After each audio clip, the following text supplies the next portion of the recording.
Likutei Sichos, Chelek Tezvav, Volume 15, the fourth Sicha for Parshas Vayetze. All the stories, narratives, in even specific details that Hashem chose to share with us in the Torah obviously happened as they are described in the Torah. However, the fact that Hashem wants us to know about it tells us that there is a great lesson in it for us. Otherwise, of what purpose would it be? Of what use would it have been for us to know those specific details?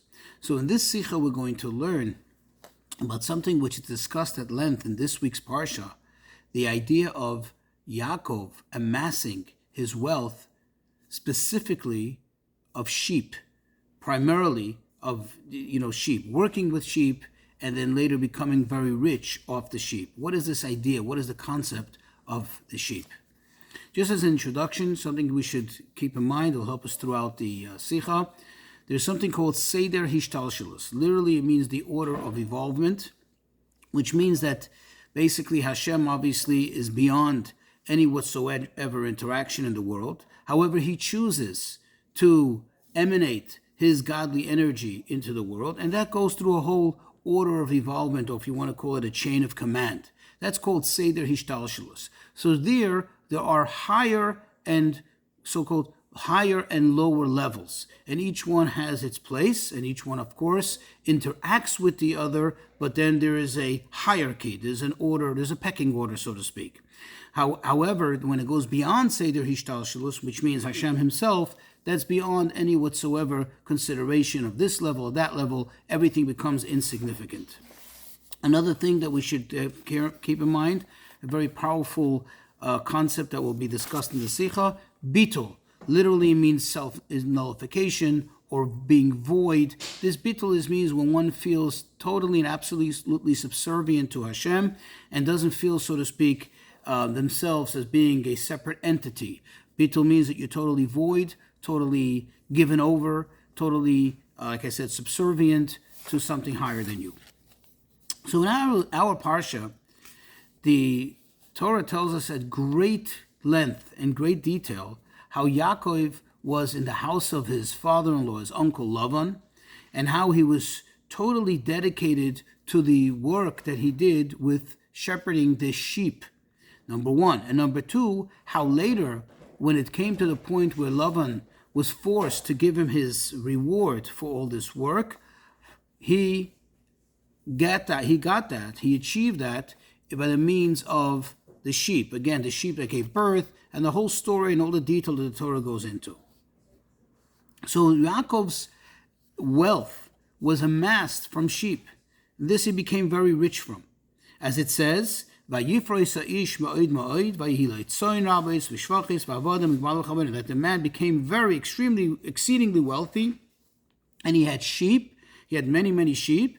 And then it says he had maidservants and servants and camels and donkeys. And Rashi says that the order in the verse is telling us that first he had the sheep, and with the money that he amassed from all that sheep, that's where he went and he went ahead and bought all the other possessions. That means that the main aspect of his riches was that he was in possession of so much sheep. However, when you look in next week's Parsha, in Parshas Vayishlach, if you recall the story where Yaakov sends the message to Esau, and he tries to impress upon him and intimidate him, and he tells him, listen, I have all this stuff. And what did he first enumerate? What is the, so to speak, order of priority? He says, he says, I had oxen and I had donkeys. And only then does he mention sheep. It's a vitzoin, the eved v'shivcha. So it seems over there that the sheep is less significant or inferior in importance to the oxen and the donkeys. And the question is, what is going on? Why the difference? Why the change? Here it seems that the Parsha is making the emphasis that his main aspect was the sheep, and over there he seems to be almost like a secondary thing.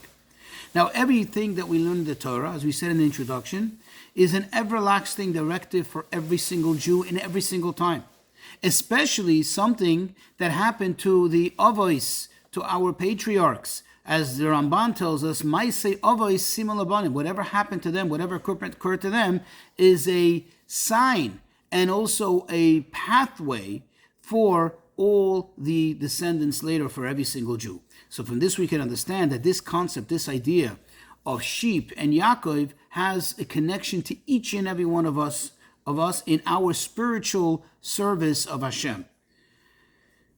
And that there's three things over here that we need to focus on to get our directives. Number one, specifically the idea, the fact that the sheep was the specific source of his riches. In other words, this is the main thing. Number two, that ultimately Yaakov did not suffice with just having the sheep, but he went ahead and he acquired other things too. And number three, that when it comes to dealing with Esav, over there Yaakov puts the sheep in a later spot, so to speak. He puts ahead of the sheep, he puts the aspect of shoyer and chamor, the ox and the donkey and so on. So to understand all of this, we'll do it by means of introducing a very interesting medrash on several psukim of Shir Hashirim and Yeshayahu and so on. But the point that is relevant to us is that the medrash says, in reference to the relationship between us, that is the Yidden, and Hashem, that hu li la'av v'ani lo leben, that he is to me like a father, and I am to him, we are to him like a son. A line or two later, the same medrash says, hu li liroya, that Hashem is to me like a shepherd, v'ani lo litzayin, and we are to him like his sheep.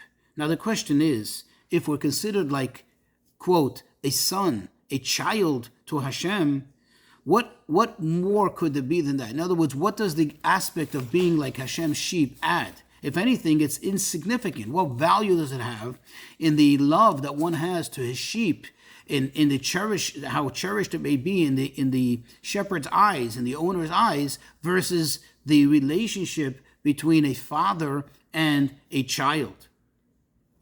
So the explanation of this actually is explained in Chassidus, in Or HaTorah by the Tzemach Tzedek, where he says, if we look at the aspects, what is the idea of sons versus sheep? Son, when you say someone's a son, although of course that in itself inherently indicates that there's a great attachment between the son and the father, because the son comes from the father, but yet at the same time, what is the idea of a son? That he becomes a separate mitzius. He, so to speak, becomes a separate entity for himself once he is born, once he is developed into a son. And that is, of course, we must say, the caveat here, of course, is that ultimately the neshama, the soul, never separates from Hashem. This is only an example when we say it's like a son, because the neshama, a Jew, can never become separate from Hashem because it's always part of Hashem. But yet, being that it's given this title, it's given this description of being like a son, so this means that it represents, so to speak, the Jew being in the idea and the aspect of a son, where on the one hand he is, quote, a separate entity, yet he is so close and so connected to Hashem, and he is so beloved by Hashem. In other words, he is so important. This idea is what plays a role when we look at matters, when we approach matters from the aspect of Seder Hishtalshelus. Seder Hishtalshelus means the order of involvement. Over there is, a hierarchy. There is, there's more, there's less, and, things play a role. So what we're saying is that since the Yid is like a Ben, therefore he is so special in the eyes of Hashem. However, now we'll focus on the aspect of tzayin, of sheep, when we look at Lemailo Miseder Hishtalshelus, beyond Seder Hishtalshelus, so to speak, Hashem himself. And as it says in Koheles, Shlomo HaMelech says, he describes it as being Gam Bein V'och Ein Loi. It being as a state, that's where Hashem himself, so to speak, is in a state where, quote, he has no brother, he has no son, there's no real reference to anything other than Hashem himself. Over there's no, so to speak, any whatsoever mitzius, any whatsoever existence outside of Hashem. And that's where this concept of, quote, we sheep, us being likened to sheep, comes to play a role.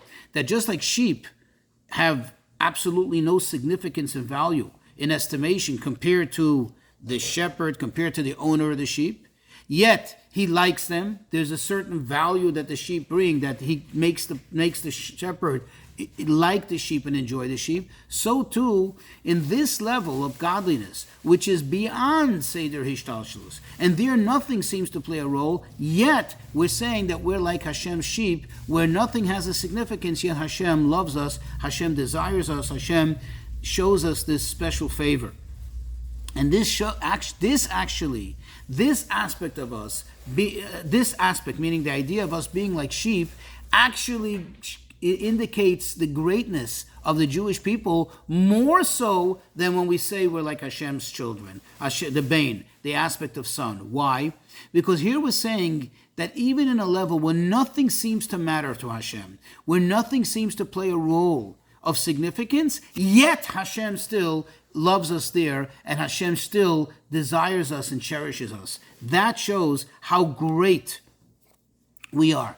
But what is this greatness? Why do we use now sheep as an example for this? Why sheep? I mean, when somebody owns any animals, there's also such an insignificance in the value of the animal compared to the value of the human being who owns it.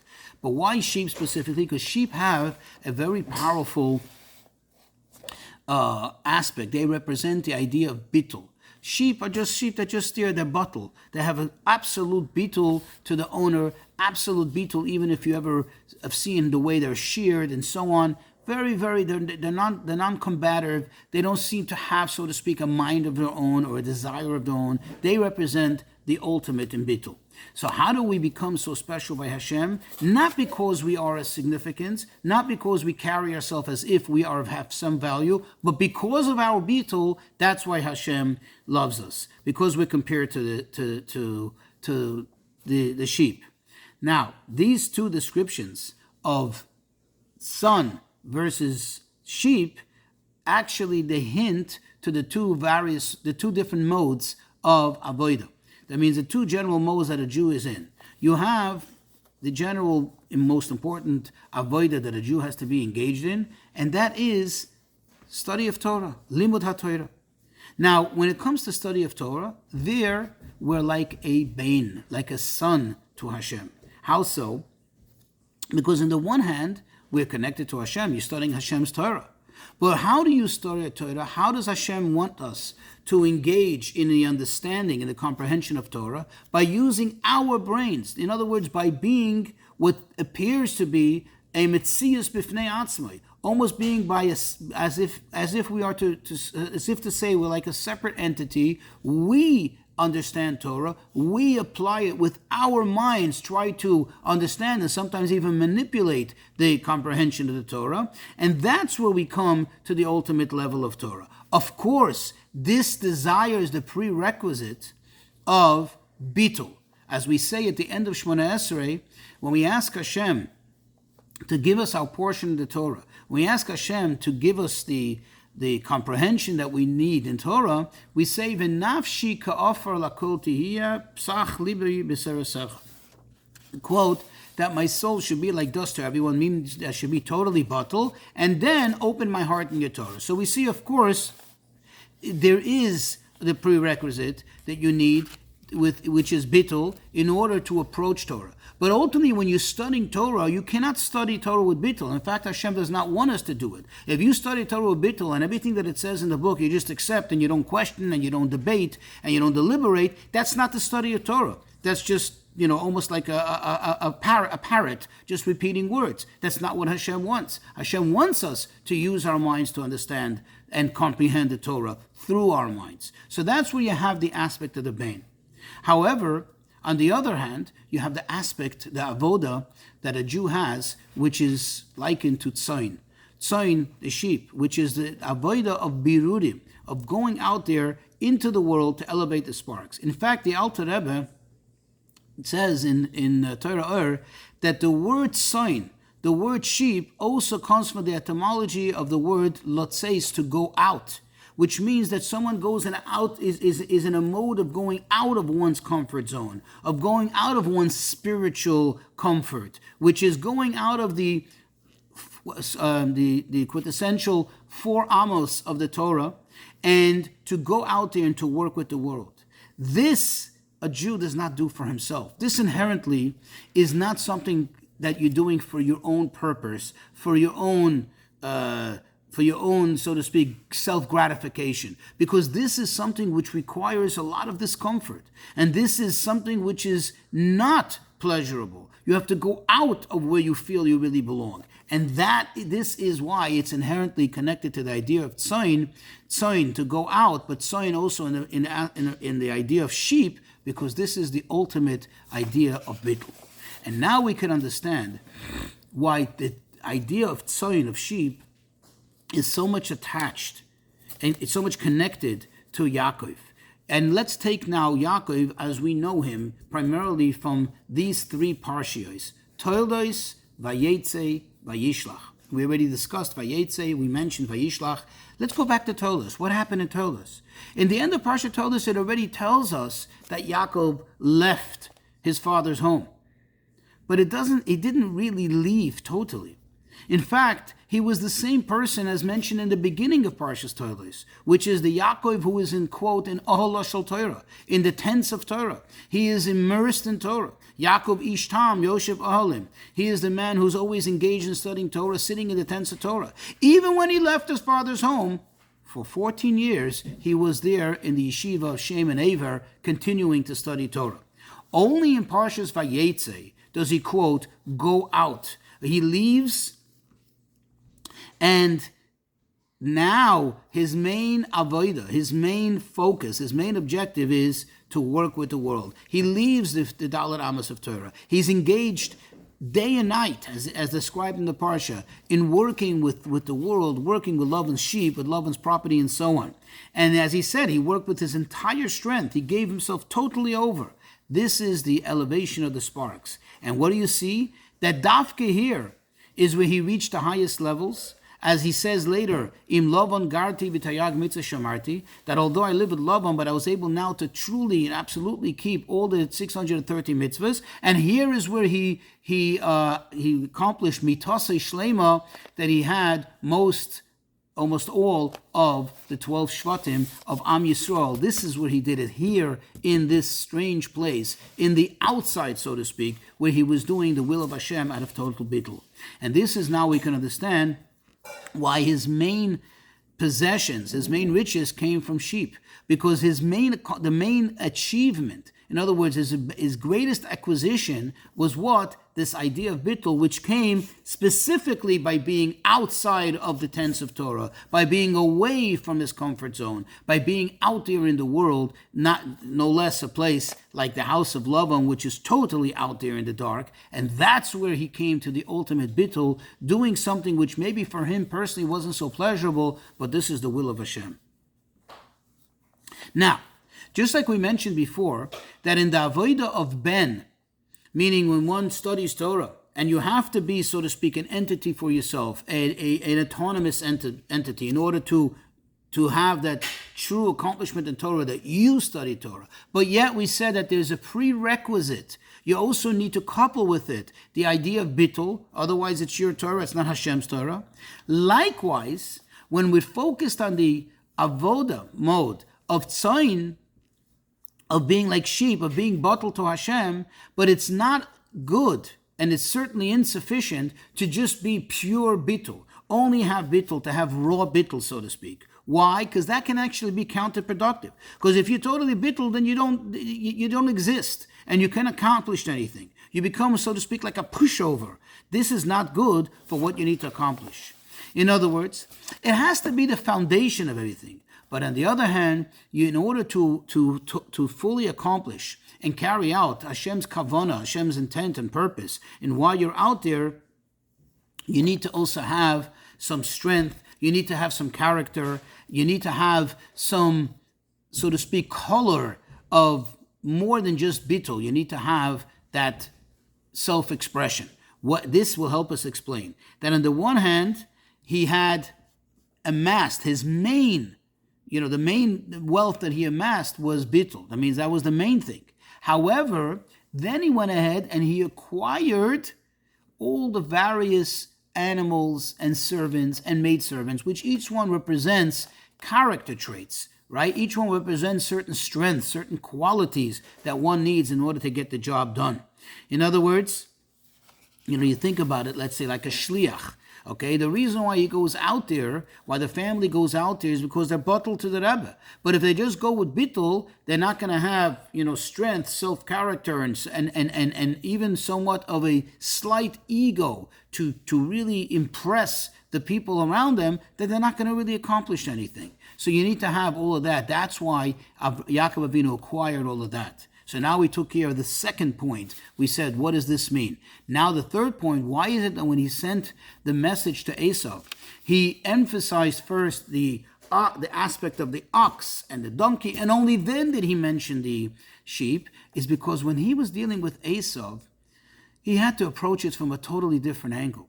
When he was dealing with Esau, this was about showing Esau how strong he is, how firm he is. It was actually also a means of intimidating Esau, to get him to be afraid of him. Here, he couldn't just come and tell him, listen, I am totally bottled and, I'm a pushover. On the contrary, he told him, listen what I have. I have shur, I have oxen, I have chamor, I have all that strength.